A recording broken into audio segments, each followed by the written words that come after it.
So let's talk about domain number 5 now.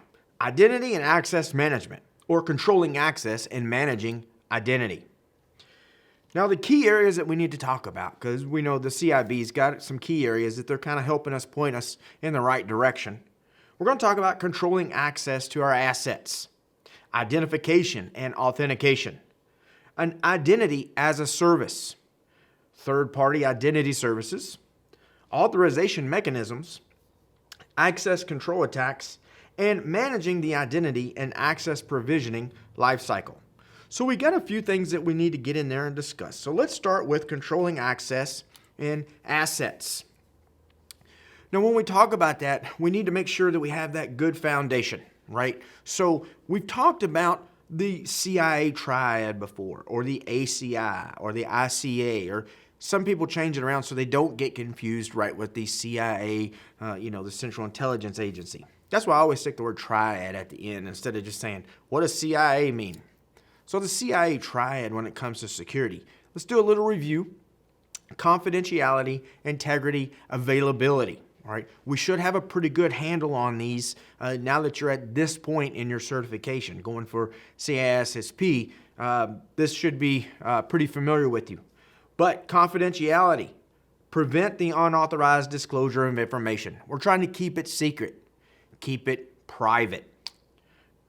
So we're trying to prevent unauthorized read access to data.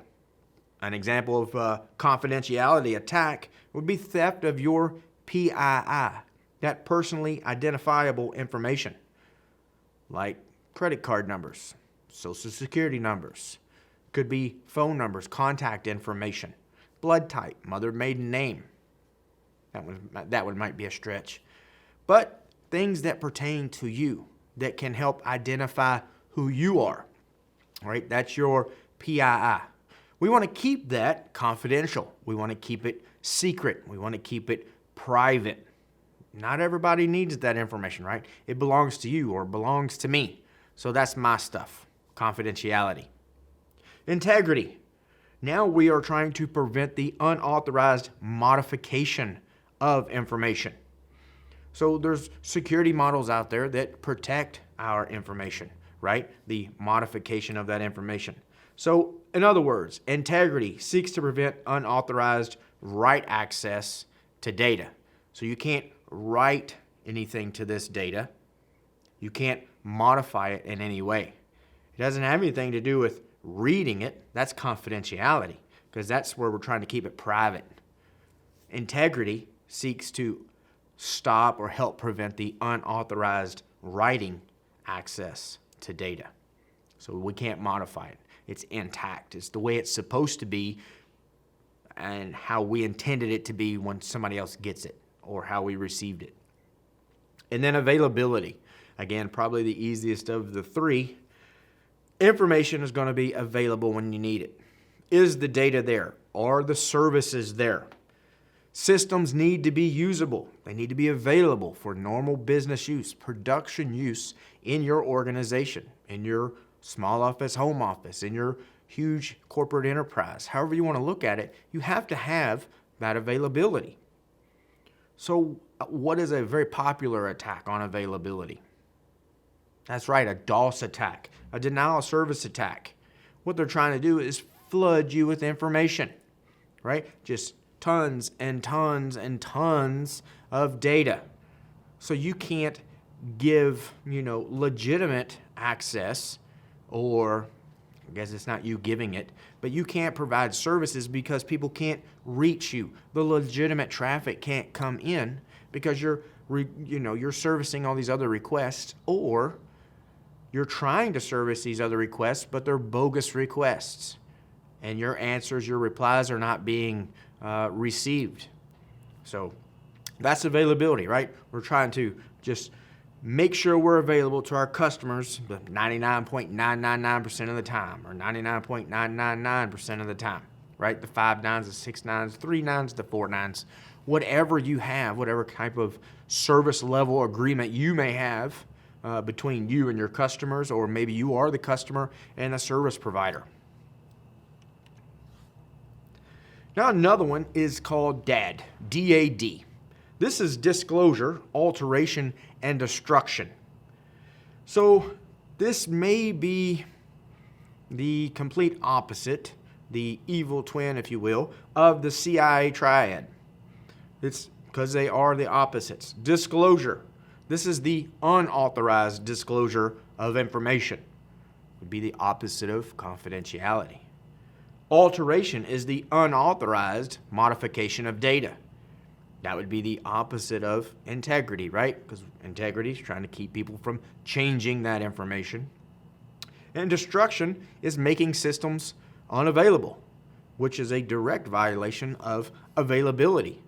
Availability is just that. We want things to be available to our customers, to our service provider, from our service providers. Destruction says we're going to make them unavailable. So the opposite is DAD. Disclosure, alteration, and destruction. Let's talk a little bit about identity and authentication, authorization, and accountability. So usually when you stick those three together, you get something that you call a AAA or an AAA service. So this is the cornerstone concepts of AAA: authentication, authorization, and accountability. Now, left out of the AAA acronym is one that we have to actually have beforehand. That's identifying, right? We have to be able to have identification before I can authenticate you. It's just plain and simple. I have to know who you are before I can authenticate who you are. So, but we usually just leave that out, right? Because that's kind of a given. Your identification. You put in your username. That's your identification. Your password is going to be the authentication. And then once they compare your identification with your authentication, you are now authorized to do something. So identity and authentication, identity is a claim, all right? Saying I am somebody, right? I am David. That is me. But identity alone, I mean, it's only as good as my word, right? There's weak. It's weak. Could be considered weak. There's no proof. As far as you know, my name could be Jack or Sam or Billy. You're just taking my word for it. I walk up to somebody that doesn't know who I am, and I say, "Hi, my name is Steve. How you doing, Steve?" They don't know any different. They have to take my word for it, right? That is identity. Pretty weak because there's no proof. You can just say you are who you are. But proving an identity is authentication. So let's say I go to check in a hotel and I say, "Hey, I'm here, I have a reservation." And they say, "What's your last name?" And I drop a last name and they start to look and they say, "Oh yeah, we have you reserved in the presidential suite." You know, and I may have overheard that. But then the next thing they ask me for, they say, "Can we have some identification?" So I have to give them my ID, which now has my name and my face on it. So that's a form of authentication. They're going to look at it and say, "Oh, okay, yep, that's you. I'm authenticating you." Now, yeah, I know I could have a fake ID and blah, blah, blah. But in everyday terms, right, that would be authentication. So we authenticate the identity claim. As I say, I am who I am. Here's my driver's license that proves it. Now, we can also use like passwords, right? We use passwords. We use PIN numbers. There's a plethora of things that I'm trying not to give away right now because we're going to talk about them here in just a second. But passwords is very common. You sit down at a computer. You go to log in. You put in your username, your identity. I am Mark, right? So you just type in Mark. Your password, though, is what's going to authenticate you. It's going to prove to the authentication mechanism inside of your computer that you are who you say you are. Or you have somebody's identity and you compromise their password. That can happen too, right? People steal passwords all the time. We're going to talk about some of those attacks a little bit later. But that's authentication. What about authorization? Once you become identified and you are authenticated by the system. Now you are authorized to do something. Read, write, execute files or programs. So authorization describes the actions you can perform on a system once you've been identified and once you've been authenticated. So once they understand that, then, oh, okay, you have access. You are authorized to do this. Now, once we start authorizing people and they start doing their job or whatever it is that they're doing, we have to be able to hold them accountable. That's where accountability comes in. We hold them accountable for their actions on what they did or what they didn't do. Now, we typically accomplish this by logging and auditing data of what's going on our networks, on our servers, on our workstations, on our laptops. We have a trail, if you will, an electronic trail that we can go back and see what's going on. Now, it's not going to stop them. All right? It's more of a deterrent, I guess, for some, right? It's like locks on the door. Remember, I think I mentioned that locks keep, the honest people out.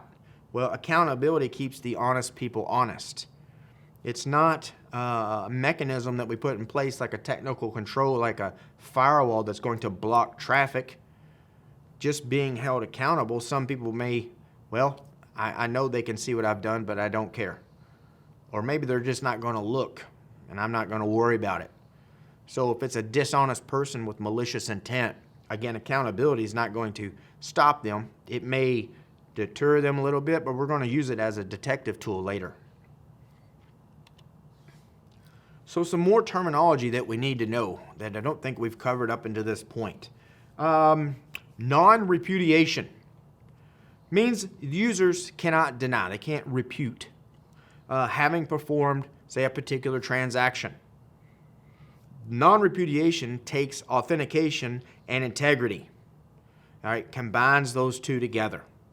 Also, it authenticates that the identity of the user who performs a particular transaction, and it ensures the integrity of that transaction. That's why it can combine, or they say it combines authentication and integrity. Means we cannot deny. So, like if I digitally sign an email and I send it over to you, and later they're like, well, he sent me an email at 11 o'clock. I mean, no, I didn't. Be like, well, yeah, you did. You digitally, here it is right here. You digitally signed that.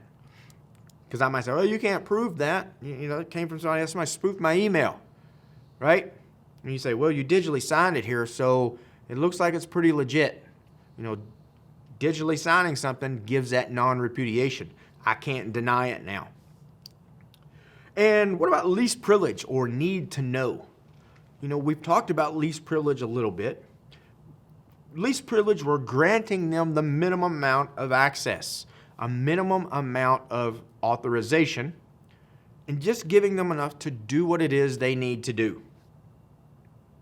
Now, least privilege is applied to groups of objects, or it could be applied to groups of objects as well, instead of necessarily individuals. But we can say these objects need this permission level, and if you don't meet it, then you can't do that. So least privilege, giving them just enough to do their job. And then need to know, a little more granular than least privilege. Just because you may have a particular title and you have a particular rank or hierarchy in the company, least need to know, says, well, yes, I understand you run this department, but this is, you might hear, above your pay grade, right? This is need to know information.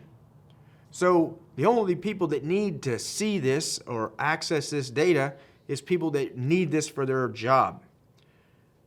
Need specifics for their job. That's what makes it a little more granular. Be like, well, I have least privilege. This covers this area, but this may be labeled as need to know.